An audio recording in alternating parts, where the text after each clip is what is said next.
a balance. And I think the biggest thing is when you take a marking dog like Duke, or you take Ranger was this way. You take those great marking dogs, they don't like to be handled. And they sure don't like to be handled on a mark at all. So, incorporating a lot of poison, interrupting a lot of things, with marks and blinds, and that gets into balance. And we've talked about the teeter-totter. If you've got a dog that's a phenomenal marking, then you need to run more blinds than you do marks. Welcome to the Hunt Test Hobo podcast, your place for truckside chats and insights into the retriever game. Whether you're just getting started or you're a seasoned handler, this podcast is another resource for tips, tricks, and insights from both the amateurs and professional trainers' perspectives. Each week, we'll dive into the nitty-gritty of retriever training, sharing stories of success, overcoming challenges, and forging stronger bonds with our dogs. This is the Hunt Test Hobo podcast. I'm Chris Rudd, your host, fellow retriever enthusiast, and student of the game. Let's dive in.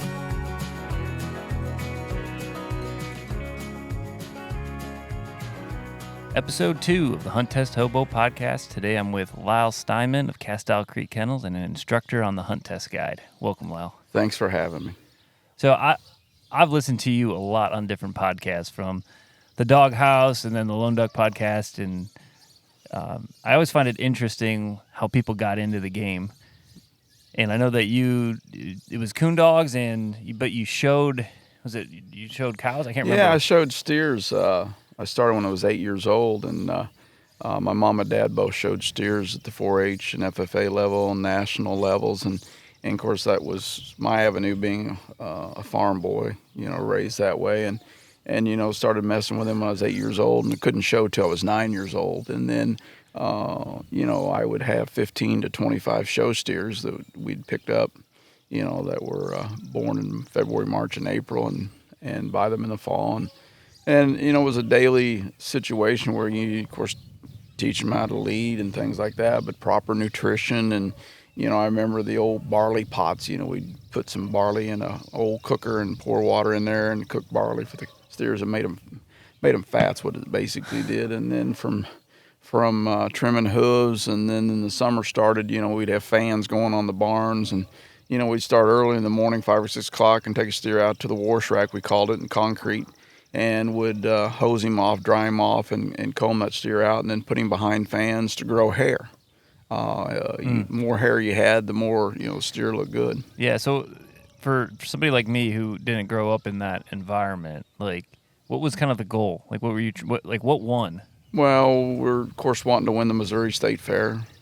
Win our county fair was a stepping stone to get to the national. And, you had different age groups as far as steers. They had to hold their teeth and things like that to get to the American Royal or the National Western in Denver, Colorado. Well, I guess maybe a better way of asking that, like, what are they judging? Well, thickness, I guess you'd say looks. You'd want a steer with a great big old butt on him, and then you'd want no shoulders on him is what you want. You want perfect legs.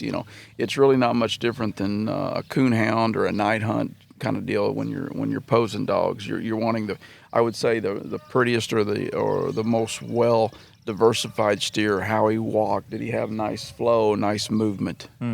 So that's interesting. So it's like coming from the competitive side or the performance side of dog training. You hear people win best of show or whatnot, and you're always like, well, they bred them, and that's it. Yeah. No, and that's not it. That's not it, is it? There's so much work behind the scenes that goes into showing steers or to the dogs. So I guess the work ethic of 5 or 6 o'clock in the morning, getting up, and everything I've ever done realistically has been kind of an accident. Finding things. And I remember one of my first show steers, he had crooked legs, and that was his weakness. And one morning I come in, he's got his front feet in my trough where we'd feed him. And he broke through how many troughs. And after a while I started figuring out, well, he's standing in them troughs makes his back legs straighter. So we reinforced all the bunks. And then I started thinking about, what if we had, we let them out at night, cool off, mounds in the yards. It's kind of like an airing yard, like a dog, except it was dirt. Where it's pea gravel out here for the dogs. But we started mounding up dirt, and them steers would stand on them at night, and they'd start straightening them back legs up. And then you get into everything is genetics. Everything. Even even what you're seeing in these guys that are producing the top bull riding bulls in the country, that's all genetics, how they buck, and barrel horses, and you just keep going. Dogs are, everything is genetic. You've got to start with the right opportunity, and that's no different with the steers. Once in a while, you find a fluke that's rare, but not that often. And that kind of led from one thing to the other. I started in coon hounds, and because my neighbor trapped coons, and I went and found him. He was one of my classmates' grandfather, and said, "You teach me how to trap coons?" Absolutely. So he taught me, and after a year of that, was boring. And then went and seen this older gentleman and said, "Hey, about this coon hunting deal." And he goes, "Well, I'm gonna let my son take you." So he took me out, and that was it. It was over. And so chasing, it still gives me adrenaline rush thinking about chasing them hounds in the dark and treeing coons. And, one thing led to another, and, it kind of went to the bird dogs, and I'm not a real big fan of a horse. So that kind of ended that deal, riding horseback. And then I thought, well, I needed to do something else. And so I bought my first puppy from one of my mentors, and for $150, and his name was Doc, was his name. And we trained him and this and that, and he could run any blind you could set up. But he couldn't find a white refrigerator on an empty Walmart parking lot. It's horrible. Every time you tell this story, you come up with a different analogy. I'm trying to give you a little difference. My favorite one, though, is he couldn't find a hot dog and a telephone booth. That's exactly right. And most of the people out there don't even know what a telephone booth is. I did see one the other day, and I took a picture of it, or a phone on the side of a wall. But no, I figured out real quick that he wasn't it. So I found him a good home, and a guy hunted him to the day he passed away, and I said, okay, I need more horsepower. And I think that's what we need, and what we're trying to achieve here is we always need more horsepower. What do you define horsepower as? Well, for a dog? not speed or anything like that. I mean, I'm too old now for them fire-breathing dragons. Everybody likes to see them run. Nobody wants to run one, kind of deal. Yeah.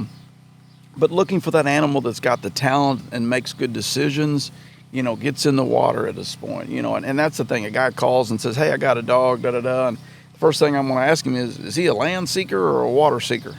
We got plenty of land seekers here. We don't need no more of those, kind of deal. Looking for that dog that's watery, that wants to get in and swim the big marks. And that's kind of the criteria with what we're looking for today is, can or will you ever be able to do an all-age water blind? That's the criteria.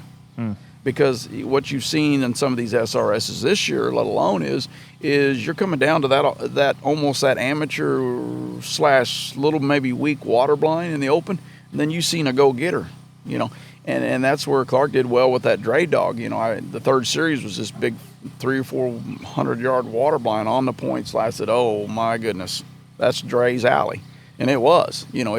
Dogs just blew up and things like that. Now, Dre's the type of dog, if you get into a blind running competition, he's probably going to get you. Now, his sister, his litter mate, she can mark but can't run a good enough blind. So if we could put them together, we'd have something there. Isn't that interesting how that works out? It is. And you take, that's just who knows, what the things that went through their heads, in training. But did you guys train all of them here, or was somebody else do one dog and somebody else do the other? It's kind of like trainers. And one of my mentors told me it's more important who trained the dog than the dog itself. And there's a lot of truth to that. Where did he come from? Who started his basics? And we've had enough dogs come through here that you see tendencies of patterns. And you see dogs that do certain things. And like we've got some dogs in there that's come from one trainer, and all three of them do the same thing. Okay, so there's a glitch in that training program, and that's what you've got to be able to do with today. Is the other day we did that question and answer on the hunt test guide, and the thing we was pushing was patience. Patience, and we're always building towards the future. We have today, dog wise, I'm looking for the next one. That 2 and 3 year old, that he doesn't have to lead the truck, he just has to get on my truck. Okay, and be patient and do the right things. He doesn't have to do them correctly, he just has to start doing them with good decisions. Okay, and like for example, Rip's 25, 26 months old. He's making good decisions.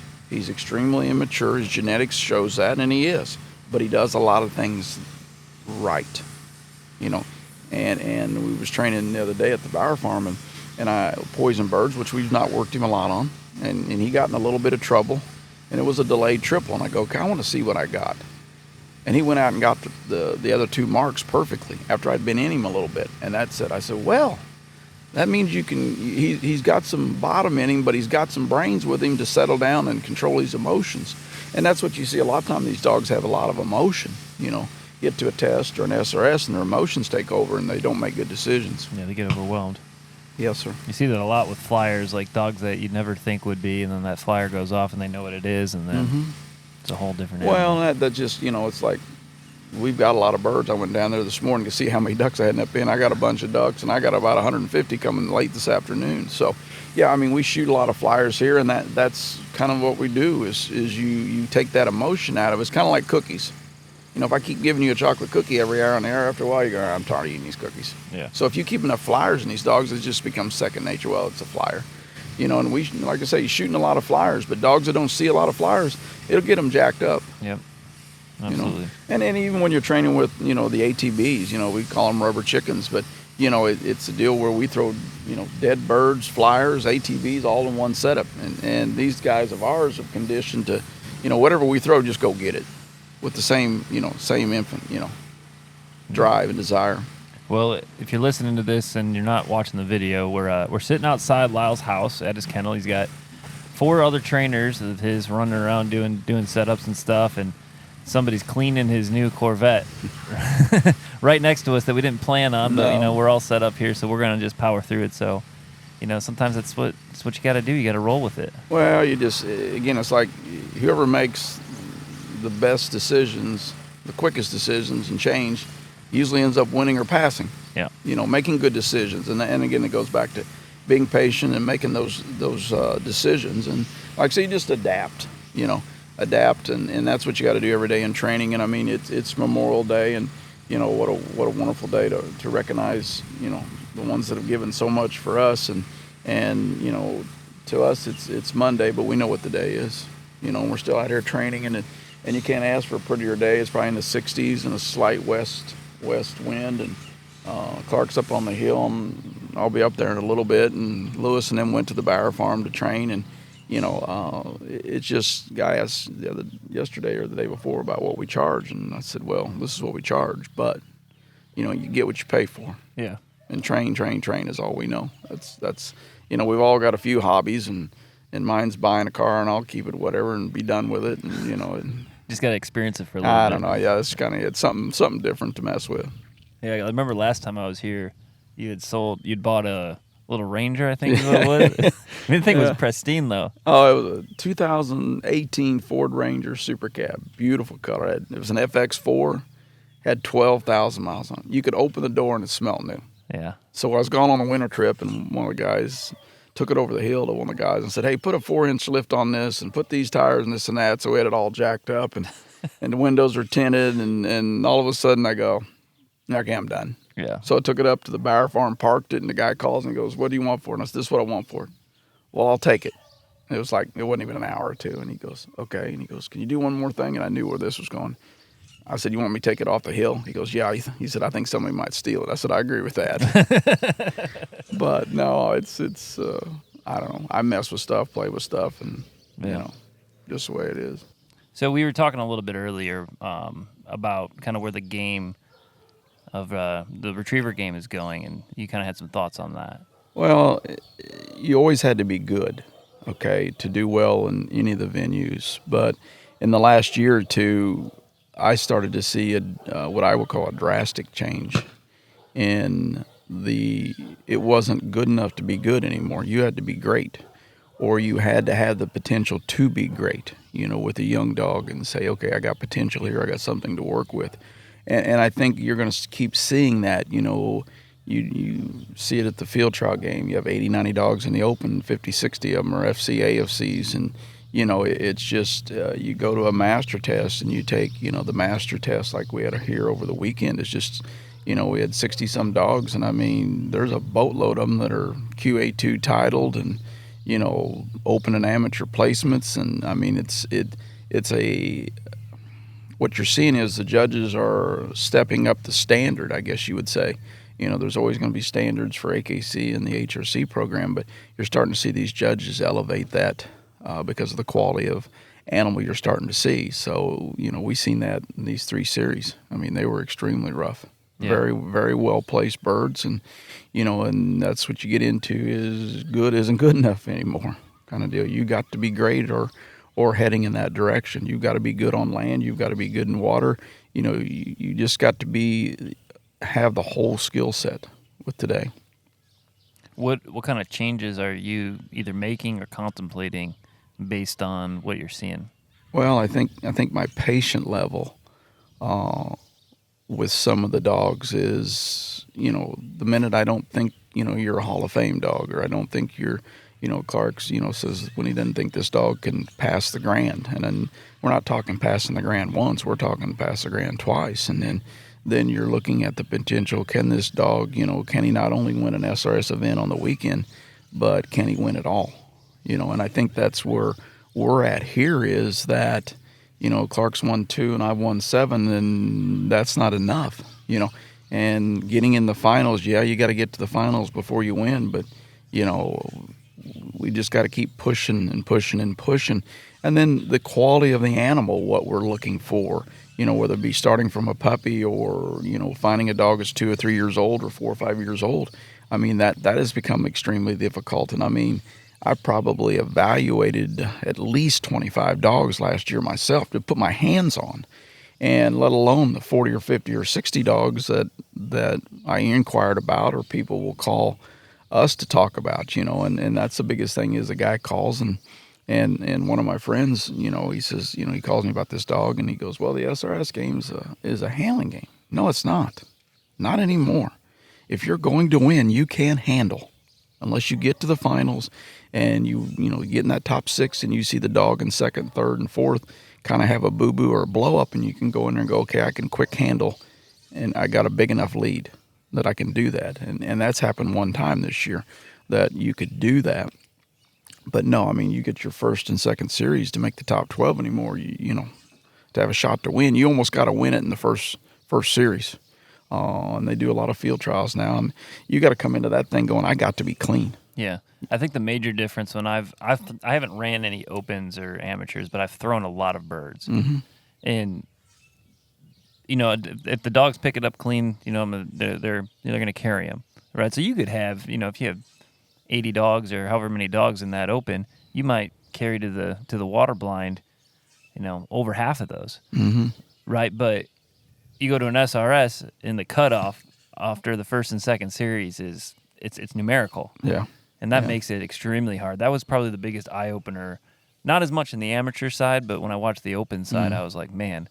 You got to be almost perfect to get to that 3rd series. Well, let's back up a little bit. That was really fun to chat through. I do want to talk about, you've purchased a lot of dogs, and I want to talk about that a little bit later. But talk to me about the history of the kennel, because I know it's a little different than a lot of places. Because you started as what I recall, an amateur that you wanted 8 dogs that would win every time, and then it kind of just went from there. Yeah, and again, everything that I've ever done has been an accident, dog wise and steer wise, and just being, I guess, lucky, fortunate, blessed, whatever you want to call it. But yeah, I had a guttering company. I was in the car business for several years and bought my family's guttering business in Kansas City, which basically I could get the guys off, and that was the start of cell phones. Then you could have communication, pretty easily. And so I bought 20 acres south of Gower. And the back part of the property butted up against Castile Creek. And so I go, okay, well, we'll just call it Castile Creek Kennels. And that's where the name. I've always been wondering where that came from. It's over there, and it's funny that a couple of years ago they changed the signs out and they misspelled it. It's Castile, and the county or state spelled it with 2 L's and E's, and of course, the local people about wanted to burn the bridge down, kind of deal. That's a lot of history there, and so we started with that, and it was one of those deals where I started small. Had my first dog, and I went down and trained at Bill and Becky Eckett's place, and bought a dog named Mighty Malarkey. His name was Blitz, and he was born on Christmas, and all the puppies in that litter had to be named after reindeer. And so Blitz was my first introduction to trials and things like that. And I figured out fairly quickly, he was a big old yellow dog. I figured out real quickly I didn't have enough horsepower. I didn't have enough talent. So the next step was to find that talent. And I remember Ernie Sullivan had Rebel with a Cause, which some of these people out there knows he was a phenomenal yellow dog. And Ernie had a dog named Max that was like 2 years old. And I remember playing the hunch, and I called Ernie. I said, "Hey, you got 2 nice dogs. You ever think about selling Max?" He goes, "I would." And I remember this would have been 2011. Yeah, somewhere in that time frame. He was $12,500. Then. 12,000. Wow. Then. Yeah. Then. What does that equate to now? Like I have 25. I would. Yeah. I mean, you just go, okay, never. And I go, back then you didn't think about it, but today you go, oh my goodness, that was then. So I got him, and he was a stepping stone of he could do it all, And he kind of caught the tail end of the start of my SRS career, and he was extremely talented. But after that, I started accumulating dogs, on hunches. And, then here comes River. And River's the one that changed the game. She was out of Canada and she was running field trials, and she had her HRCH title when I got her. And she was literally a freak. There wasn't anything she couldn't do, long, short, whatever. She, they talk about Jack changing the game. Nah, Jack didn't change the game. River changed the game. You had to go long, you had to go short, you had to do it all. I mean, in 2007 Crown Championship, the long mark was 600 or 700 yards on Oaklawn racetrack that had been flooded. So, you take that and you just shake your head and you go, whew, and then. That's a huge bird. It's just with a white chicken being thrown, okay? And I mean, I don't remember 30, 40 dogs, and I it went from the first series to the top 8, and I barely made the top 8 somehow. And then River, if you could hang on, she'd always get stronger. And then she ended up going to the finals and pretty well laid them wide open. And Jack was in there. Danny Farmer was running Jack, and John Kerr and I had become friends over the course of years with buying Amanda Sadie from John. And that's how John and I's relationship. And Danny probably wasn't going to run any more SRS events. And John said, well, I think it's time for a new pilot. So I got Jack a couple months later, and everything else went to he started it all, okay, and Jack was one of those that you could open the trailer door and he jumped out, and if it wasn't right, you stick him back in. You could tell if he was going to win, by the way he got out and his attitude. And he was special, but he was a pain in the ass. He was just it was Jack's way a lot of times, sometimes. And then Ribby come along, and there was, a lot of dogs that just come in. Ribby never got the credit she deserved. She always had to be in River and Jack's, not in their spotlight, but everybody that knew said that's the threat with her. And she was always Mrs. Consistent. You could always count on her. And she was out of Rebel with a Cause. And so there was a lot of those bloodlines. You're starting to see a pattern. And Jack was out of Fargo, which I still have a lot of Fargo. And then Coot come along, baby Coot come along. And Coot's out of Fargo, right? Coot's out of Creek Robber. Okay. And of course, you've got Creek Robber who produced multiple nationals with Bullet and all those. And Mr. Jackson, Coot was Creek Robber's greatest hunt test dog. And Coot's biggest curse was he come to me not staying in the field trial game. And he was special, extremely talented. Wasn't anything he couldn't do either. He just couldn't get around Jack. And what people really don't know is in the SRS Crown Championship, Coot beat Jack 90% of the time. But Jack was like a cockroach. He just keeps coming at you and coming at you. And Coot would give away a crown with one bird, and you can't do that. Yeah. You just couldn't. And Jack would just hang around and then get you. Yeah. And he did that to a lot of people. But so River won 3? River won 1 crown. Jack won 3. Chach, who dearly hated my guts with a passion, won 1. Indy won 2. Okay. And Indy left me at 9, and we weren't done. That was unfinished. I felt she could have won maybe another one. Yeah. With that. She was a dog that Jack was consistent. Okay? You knew you might as well go ahead and put him in the finals because he was going to get there somehow. Okay? where Indy was on fire. Indy was on fire. When she was on, couldn't beat her. Like in the finals of the first one, it's I think it was 15 or 17. One of those two. We get up that morning and oh my gosh, it's so cold you can't take it. And it was a water quad and with a big long water blind, and Indy runs first. After she ran, it was over. It took her 20 minutes and she killed it. If you can tell you how long the test was, and it was cold. Oh, it was cold with that, but that was just her deal. She was on or she wasn't, kind of deal.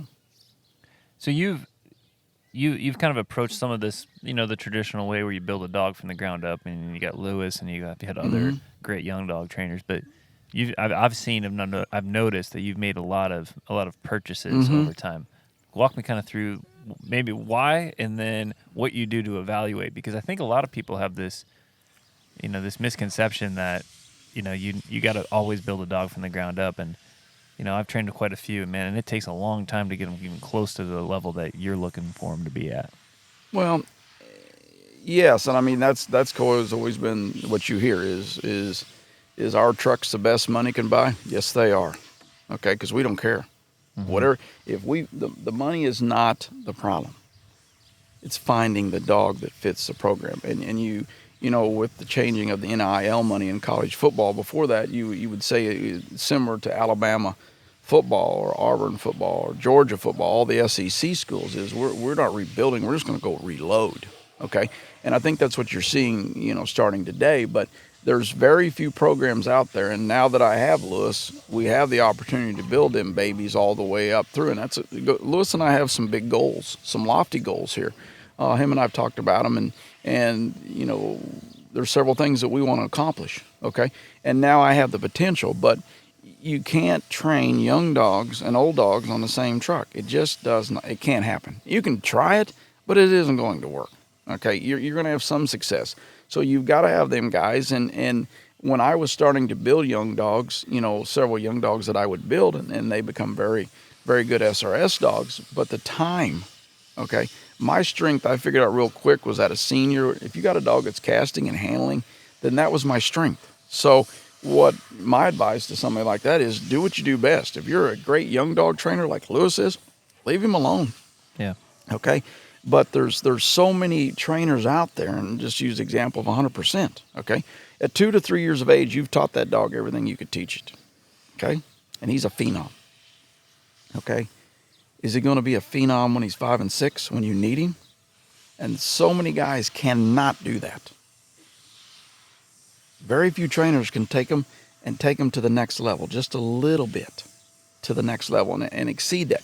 And like I say, there's very few guys that can do that. It's a gift, and you can't teach somebody else to do that. You have it or you don't. And like with the guys that, I'm supposed to be slowing down, and Clark joins us 2 years ago in July, and Lewis will be here 2 years in December, and then, we've got another trainer coming and things like that. And it's supposed to be, again, slowing down. But what the advantage we have here is if I go to an SRS, Clark's here training, and Lewis will chip in and take some dogs. We don't overload ourselves with a lot of dogs. There's 4 of us, but this is not a 100-dog kennel. This is not going to be. Okay, we want the quality over the quantity. Okay, and honesty. What's it take? This is what it takes. Patience. Okay, the minute that dog can't do it, and we've found a system here with Clark and I. There's a couple dogs that I train that I hand off to him, and he goes and runs in the same way. We don't care where that dog is being trained on a daily basis. We just want to know where we're going to take him. Mm-hmm. Finding the right niche, and it's Clark and I working together. I'm big on line manners. You don't move with me, I'll get you. Okay, and Clark's a little more forgiving on the line, where I'm a little more forgiving in the field than Clark is. So it's a great combination of a balance. And seeing setups, like there's 4 marks on the top pond right now, okay? They're seeing something in that, what he's seeing and what I'm not seeing, and say, hey, what'd you think about this? And that's a big, big advantage when you have 2 guys that have seen as many dogs and seen as many marks, and, and you throw Lewis in the mix, and you get another perspective with something like that. So, and then that's the big thing is, you're paid to train, go do it, Don't just run through the motions. No, and I mean, it's in guys in some of these podcasts, and I should listen to them. I don't listen to myself or watch myself. Kind of, I feel bad luck for me to do, but it's pretty well been stated. I know where I'm at in my career. I'm not at the beginning and I'm not in the middle. I know where I'm at, and I'm good with it. And it's just a fact of life is, if I have a problem with training, I have nobody else to call. My mentors are gone, so I'm old. And I'll be 60 in a week and a half or so or whatever. And so and I rely on Clark, to run stuff by and say, what do you think of this? And even Lewis, what do you think? You might need to pull him off the mower though. Yeah, pull him off. Yeah, we had to go buy a tractor. Yeah, big old Kubota tractor, because Lewis and Clark come to me and they go, we can't train. And I knew it was coming because the farmers usually bale the hay for us. And by now it's baled up and beautiful. And of course it rains every other day here. And so I got tired. I knew it was coming. So I said, Clark, I'd already priced one. I said, get in the truck. And I called the guy and we'd trained his dog. And I said, still got that tractor? Yep. We'll be right there in 30 minutes. So that's what Clark mowing paths and strips. Man, the Bauer farm looks like a piece of art, man. I got to train there for the last 2 days, and I was like, that's nice. Man. Oh, yeah. And Clark goes, do not drive through the tall cover. Drive around. You'll hear him. He's already told everybody that 4 or 5 times. Don't drive the four-wheelers through. You make my paths go down. But it's another step to make the dogs better. Yeah. Well, I was talking about him running over the pipe this morning. Oh, yeah. He killed. Yeah. We have to pump water from one pond to the next, and the other pipes have been low enough in the grass, but he got it. So I hope it was an old pipe. An old pipe they need to replace anyway. Yeah, there's a red one up there, brand new, and I think he missed it. But yeah, I'll go up there and figure out what it's at. But no, it's just to make the dogs better, and everything is better. Equipment's better. It's just the tech water, the ponds, every little thing, and that's probably the biggest thing here is the details. Everybody wants 12 inches right now. I want a foot right this minute. I want a quarter of an inch. Slowly. Building it slowly. Slowly. And you take building that. It's like you do a tremendous job with the young dogs. That's your strength. You should always stay in anything in life. Whatever your strength is, stay in that lane. I guess that's the best way to put it. And I figured out real quick, staying with the young dogs was not in my lane. Would my life been easier training young dogs? Absolutely. Yeah. Train young dogs and stay at home. Okay, train 5 days a week. And there's one gentleman that's getting close to retirement that has figured the system out and trains 5 days a week and produces multiple FC, AFCs, and multiple national finalists. I mean, it's the system. He's got the system down and he knows, and he doesn't run trials. Okay, so he's figured that system out, and it's like here, keeping Lewis close to home is the best thing.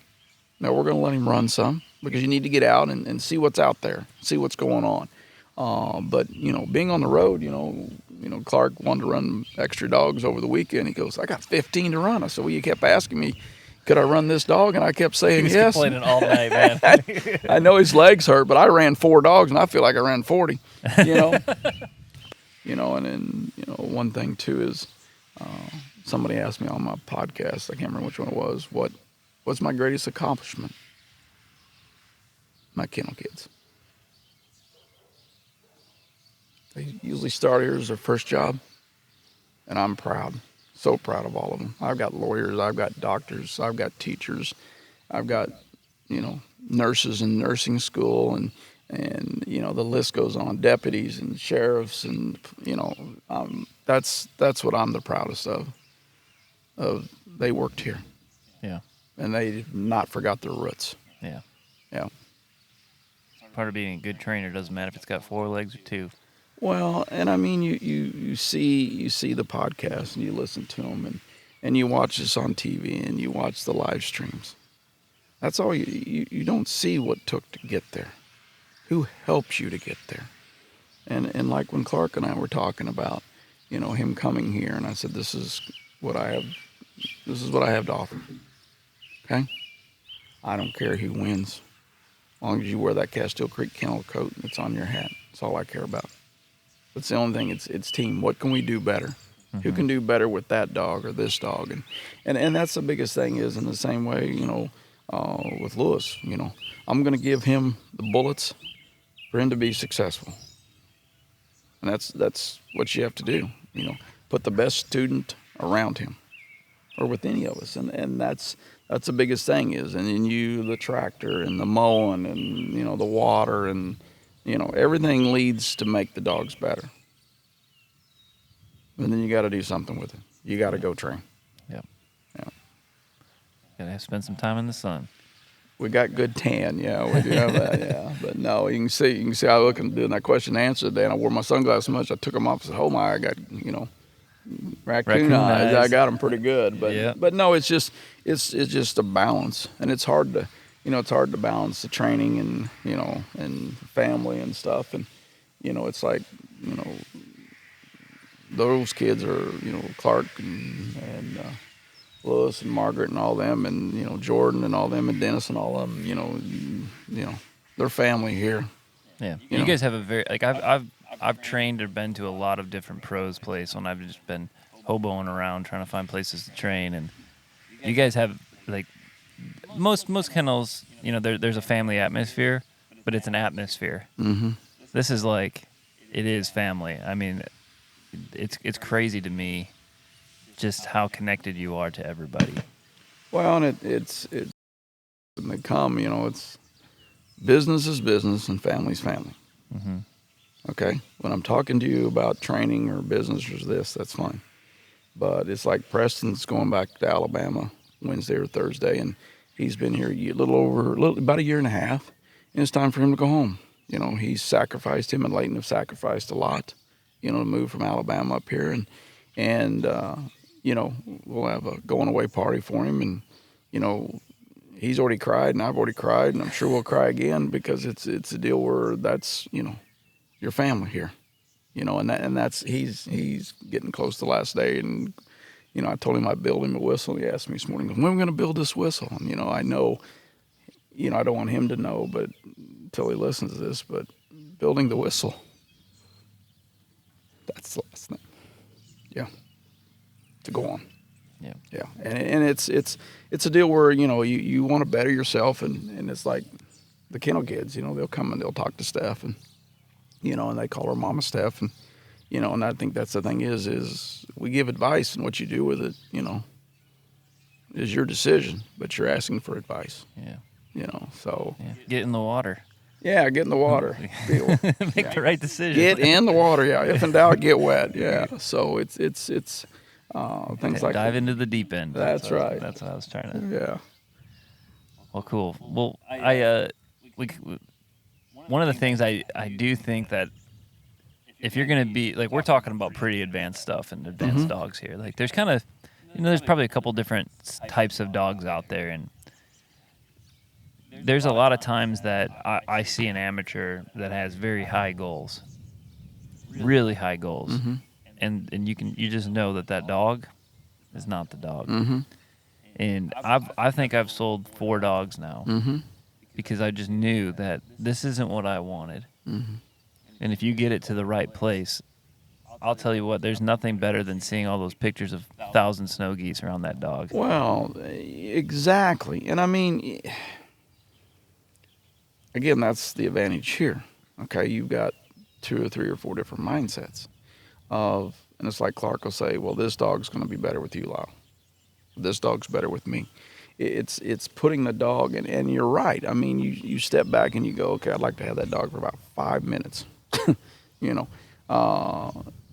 and clean up just the little things. And I think that's the biggest thing is, again, goes back to detail. But you're right. And I mean, you take a dog, and you've had enough, Chris. You know what, you've been to the pinnacle. You know what it takes to be there, okay? And it's like a young dog, or even bringing in a dog. I mean, I've brought in dogs that, a dog I brought in last year, okay? For example, I mean, he was 3.5 years old, and he was on a truck with 7 or 8 other field champions. And the guy was getting out.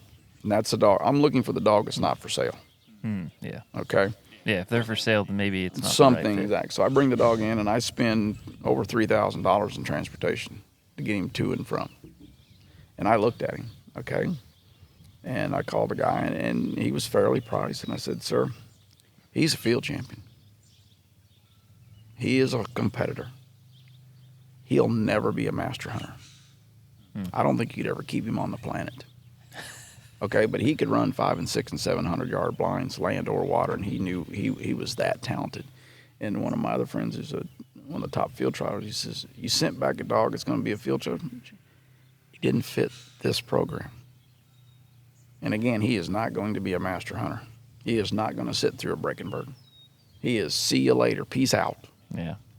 And so you go, okay, and he was, I'm too old for a dog with that much horsepower. But he just, and when you started running blinds, you'd think this dog is not a team player. No, he's a team player. He's not a team player when the birds start going off. But yeah, he was a dog. You get him out of the landmarks, he could run. You were getting to the watermarks. Mm-hmm. And I made some phone calls, and Entry Express isn't quite tells the whole story about dogs. But yeah, he would get to the watermarks, but that was the deal. You knew he could run the blinds, but you just couldn't keep him on the planet. Yeah. So and I think I want to just stress the point that, I was backing up, like, there's dogs that you're buying because that's going to be your family dog. Right. And then you're stuck with that dog because that is your family dog. Right. But if you get into the level that you're at and, where I'm trying to get, like, you have to make those hard decisions because it's not about giving up on the dog. Mm-mm. It's about the dog living its fullest life that it can. Yeah. And it's about your enjoyment too. Like, we buy these dogs because we want them to be our friends and we want them to do what they need to do. And, you just got to make those hard decisions. Like, a lot. I mean, I've went through, I think, 6 dogs and I got one.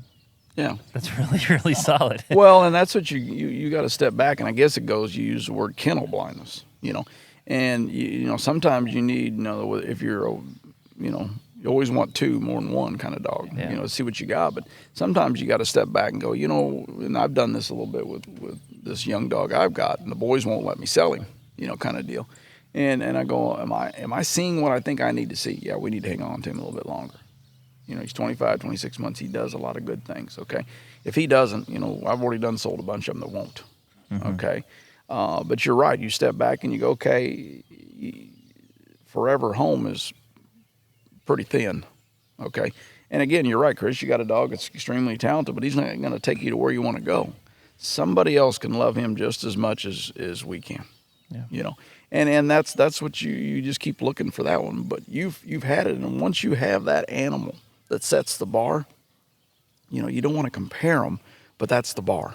Yeah, they can be different, but the accumulation of what they can do. You're looking for that same standard. The phrase "just as good as." Yeah. Okay. That's the phrase. It's kind of like the whistle deal. I started making whistles because I didn't make any more green monsters for umpteen gazillion years. And the guy goes, well, they may be better than so-and-so. Great. They're not.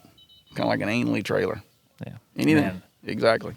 Anything, it's like we have only Ainley trailers. Once in a while we'll have one that's not. But, that's the bar. Okay, the quality and the workmanship. Same way with dogs. The quality and the workmanship of that dog. And again, that's what you're looking for with any of those, and evaluating that dog and seeing, okay, I think I see something here. And if you pause and it's kind of like a young man called me today about training, and I said, gun dog. I go, do you like the dog? Yeah, I like the dog. Well, great, let's look at it. It's kind of like making a car payment on a vehicle you hate.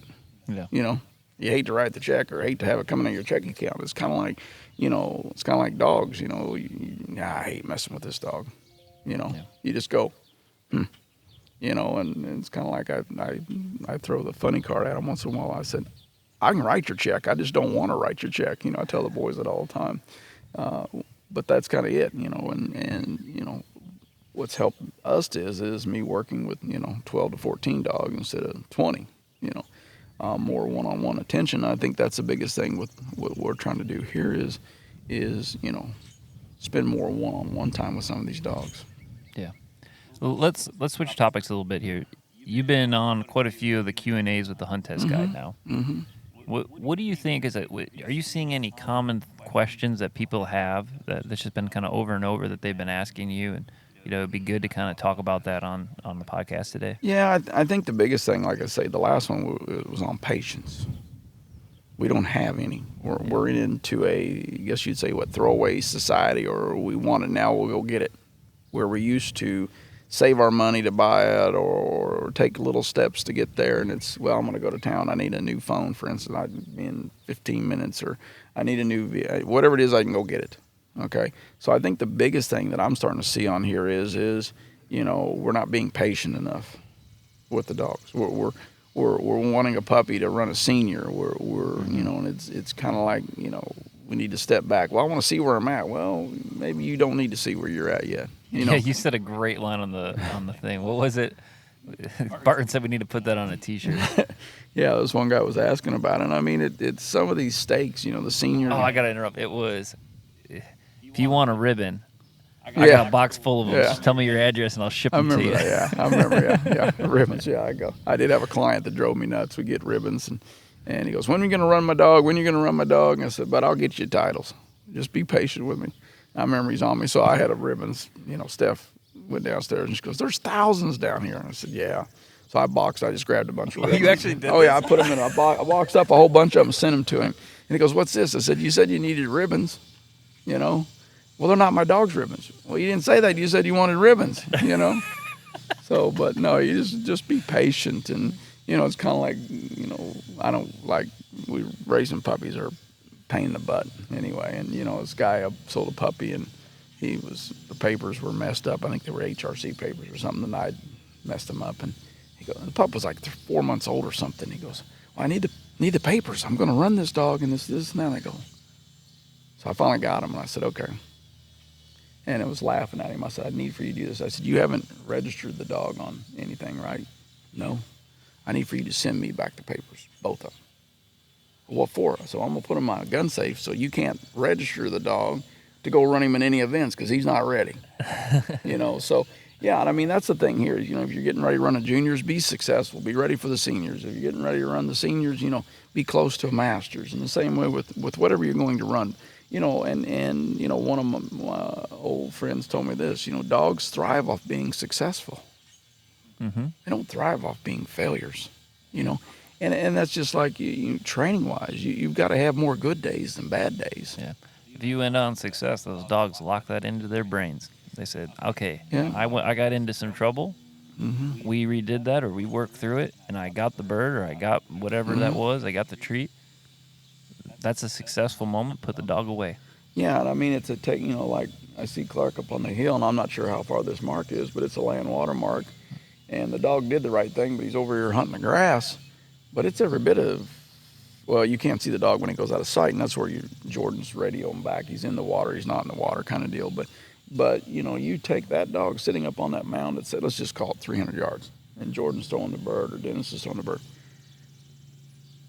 These dogs know that's not feathers. That's a rubber chicken, okay? So the drive to drive 300 or 400 yards to ask them to do something, the drive has to be there and they'll want to, okay?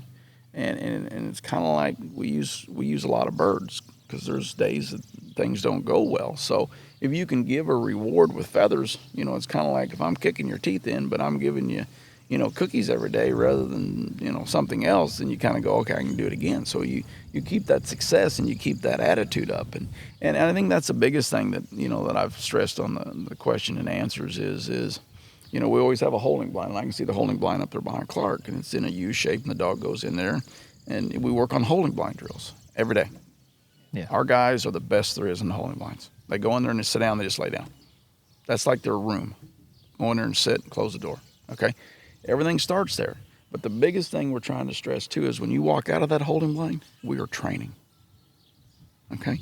And no matter how good or how bad it happens in front of that holding blind, when we're done, when we go behind the holding blind, we're back to being friends. Yep. And the dogs, these guys here understand training is training, and time is off. And it's kind of like Jordan comes in there and sits there by the bed in the front room, and by the chair in the front room, and one of my judges over the weekend goes, "Do you ever have a dog come in the house?" And I pointed over there, and she goes, "What?" "Oh, right over there beside you." And she leans over and she goes, "Well," and she'd been sitting there an hour. No, didn't even see the dog. Didn't even see the dog. Yeah. And it's like, another client was here, and or sometimes I forget Jordan. She's in the front room hiding, and I get halfway down the driveway, and I go, I forgot Jordan had to back up and put her on the trailer. But it's like that. And someone said, I never knew Lyle had dogs come in. Yeah, we do. There's a lot of things, we let you see what we want you to see, and it's kind of like Jordan's going to be 10, believe it or not. And everybody goes, I can't believe she's going to be that old. And of course, we have a lot of dogs that retire and go to people all over the country. And of course, everybody wants Jordan, and Jordan's not going to leave this house. Yeah, she's going to stay with you. Yeah, she will. I can't let her go. She's been with me when I lost Indy, and we lost Hatch in March, and she's always been the buffer, I guess you'd say, or the one that makes me go train. And so, I told the boys after Hatch had passed away this year, and it was emotional on all of them, very. Not just me, but all the boys. Yeah, he was our dog, but no, he's not. He's everybody's dog. And I said, you all know if something happens to Jordan, I'll train, but I won't compete. I won't compete anymore. I'll stay here and I'll train, and I can't do it. It was just that time. And time always heals wounds, but there's some of them that's going to take a long time. It's kind of like coming home and didn't put a dog in Hatch's hole in the trailer for a while, and then coming home after the winter trip.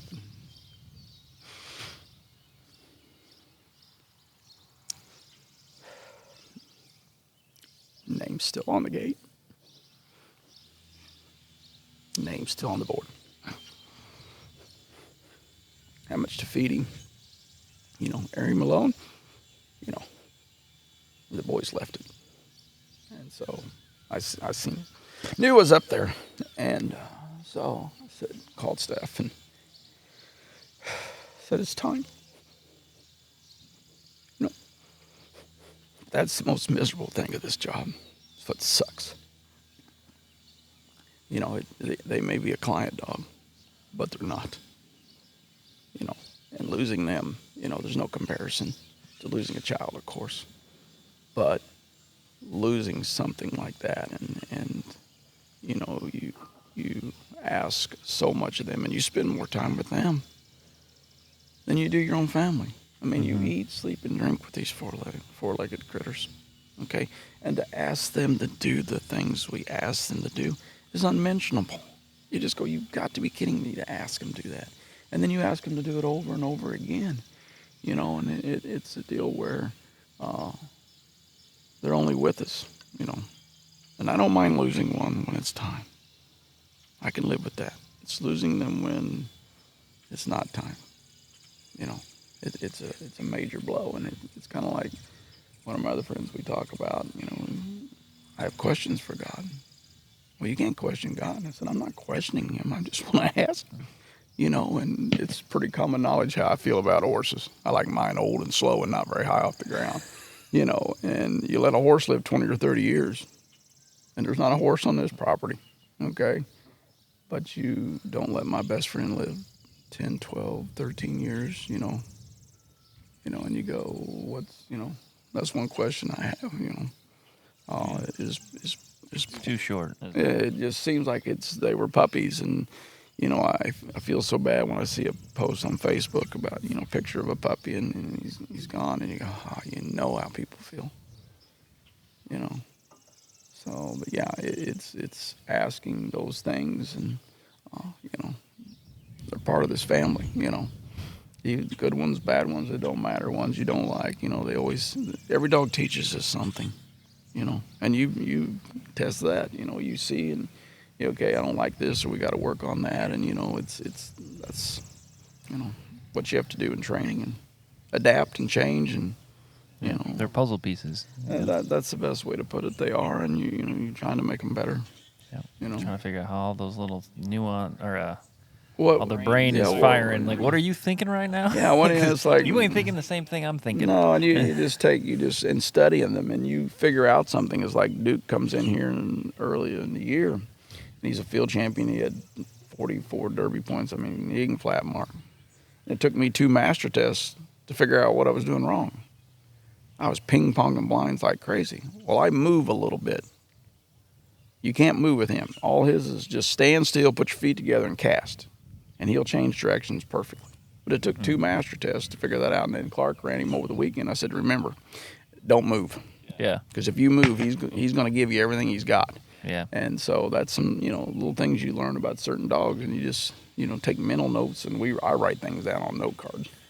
This needs to be we're starting to run long on time, but I did have a question for you, because one of the things I'm wrestling with, and maybe this isn't as apparent in the AKC, but in the UKC, especially in the Grand, cast refusals are death. Mm-hmm.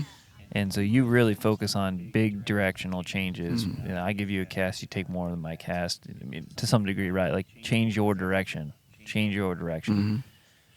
How do you balance that with SRS work where you're doing both? Like, are you changing anything in what you're doing when you're running blinds that are, white coat blinds versus, a master test blind? Well, yeah, you're more whistles you use, the higher your score goes. So, I mean, you work on a lot of lining drills and 5-leg things, and Clark and I were talking about that. It's like young Rip. Rip can line. He doesn't change directions very good, but he runs straight. So we're going to have to start convincing him that and he's starting to get better. When I give you a left angle back cast, it doesn't mean severe left, dig and go kind of deal. So that's going to take some time with him and maturity wise. But usually dogs like that, you don't have to use very many whistles, but once in a while you're going to start handling. So you've got to be a balance. And I think the biggest thing is when you take a marking dog like Duke, or you take Ranger was this way, you take those great marking dogs, they don't like to be handled. And they sure don't like to be handled on a mark at all. So, I mean, incorporating a lot of poison birds, interrupting a lot of things, with marks and blinds, and that gets into balance. And I mean, we've talked about the teeter-totter. If you've got a dog that's a phenomenal marking, then you need to run more blinds than you do marks. And there's dogs that I've had here at the kennel. One of them was a yellow female, and oh my gosh, she could mark. Couldn't run a blind, save her soul. And what I did with her is I'd throw her about 1 or 2 marks a week. Mm-hmm. So we'd get done at the end, and I'd go, hey, just throw a bumper out or a bird out where I'm running the mark. And I'd run a blind. I'd run 5 or 6 blinds to 1 mark. And I finally figured that out. I go, okay, well, then you go to a hunt test, and she'd kill him. She can mark. Same way I had a golden retriever that he could run anything blind-wise you could set up. And I got up one morning and said, you know what, I'm done. I ain't going to run no more water blinds. I'm not going to run no more land blinds this dog. And all we did was marks. And the balance come back in check perfectly. So, I mean, you've got to look at your dog and every dog's situation. If you've got 2 dogs, they're not the same. I got 12 to 14. They're not the same. If you're a pro or a big amateur that's got 10, 12, 14, 18 dogs, you've got to train all of them different. And if you have to, take a notebook out and say, okay, I do this or I don't do this with this dog. Keep mental with that. But yeah, you just got to change the program and develop the program with that. And there's so many dogs that you've just got to, run marks and change directions. Another thing too is on them casting. How are you selling me on the ideal? If you blow a whistle and you give a cast and you don't like the cast and you hit the whistle, then as a judge you go, okay, was that a cast refusal or was it not enough of what you wanted? Yeah, there's a difference there. A lot of difference. And you have to make a decision based on what the factor is that they're going to either suck into, or do you need to make that whistle? There's a difference between a guy that can train a dog and a dog that can handle a dog. That is 100% correct. Okay, because you see, and here is all I am as a handler. I hear that every once in a while. No, you can be a tremendous trainer, and there's a lot of them out there, and they can't handle. Okay. But you do not see you got to be an athlete, handler-wise, trainer-wise. But if you're a great handler, but you can flat train a dog, you got to keep them balanced. You got to keep them at the top of their game. Yeah. So you have to be a good trainer to be a good handler. Absolutely, you do. Absolutely. Yeah. And you look at some of these top handlers in the country, field trial or SRS. You look at them, okay? Look at their background. They were athletes. I mean, they were good athletes. It's all called genetics. Kind of like Joe Walton, all them, drafted 7th or 8th in this year's draft, and he was a quarterback, a tight end. Now he's a left tackle. So, and his father was all pro and a Hall of Famer and all that. Yeah, it's just you got to do the things you've got to do, but it's all in there. Yeah. Cool. Well, thanks for being on the podcast, Lyle. It's been a lot of fun. As we wrap up, just want to give a shout out to the Hunt Test Guide, which you're, Mm-hmm. obviously a huge part of. You and Clark are instructors, and I think my course will be launched by the time that this is Good. done. So Yeah. it'll be exciting to see how people respond to everything that. Well, that we're all I think doing. we were giving everybody. Carol Cassidy's coming on board, and there's another trainer going to come in there. And I think you look at this thing and you get different perspectives. You know, a young guy coming out, and you've done phenomenal. The things you do with these babies, you shake your head, going, "How do you get them to do that?" And that's something that I watch, and I pick up on things like that. It isn't, and the question to answer, what we got to look at too, is okay. I learned something from them too. It isn't just always me giving advice, and I think that's the biggest thing. Advice is free. What you do with it, is your decision. Your answers are, at the final. And again, that's the biggest thing I learned from these questions that they got, because I got to think about them. It's like the gentleman who ran a qualifying. He ran one qualifying, and he got his teeth kicked in.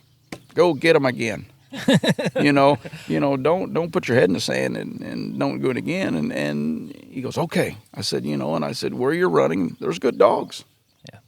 There's a lot of good That's dogs. something that people don't realize. Where you are running quals is a big difference. Well, You're in certain places in Texas and then up in Wisconsin where all Lardy's boys are. Man, that's tough stuff right there. Well, and you're correct. And you go, okay, it was his first qual. And I said, well, it doesn't close till Monday night. Okay, just sit there and watch the numbers. And I know you're not very far away. Okay. And I gave him free advice, and I think it was in the 20s. And I said, that's a good qual. Now, you enter a qual that's 40 or 50, it's hang on. They want to cut your throat in the first series. And I said, the minute you get done running that qual, you scoot your little hiney over to the open. And you watch them dogs. And the same way with I don't care if you're running Hunt Test or whatever. I used to run my little junior dog, and I'd drive straight to the Masters, and I'd sit back there and I'd watch Bobby George run Masters in my chair. Sit there and just watch and pick up on stuff. Same thing. Pick up your chair, run your stake, go to the next stake. Get that catalog if you don't have one, which they don't give them very often, but go in there and look. You want to see the guys that are the best of the best. Okay? Yep. You don't have to like them, but you have to respect. Numbers never, ever lie. Yep. Results don't lie. That's the guy I want to watch. There's certain dogs when we run an SRSs against or whatever, I'm looking for that dog. I want to see that dog run. See how they handle Absolutely. it. Yeah, and it's kind of like you get to the crown. I don't bet on dogs. I bet on jockeys. Yeah. Because they're all good there. You bet you. Yeah. Makes a lot of It sense. is. Well, Lyle, thanks again. Thanks, Chris. And I'm sure we'll be doing it again here pretty soon. Yes, sir.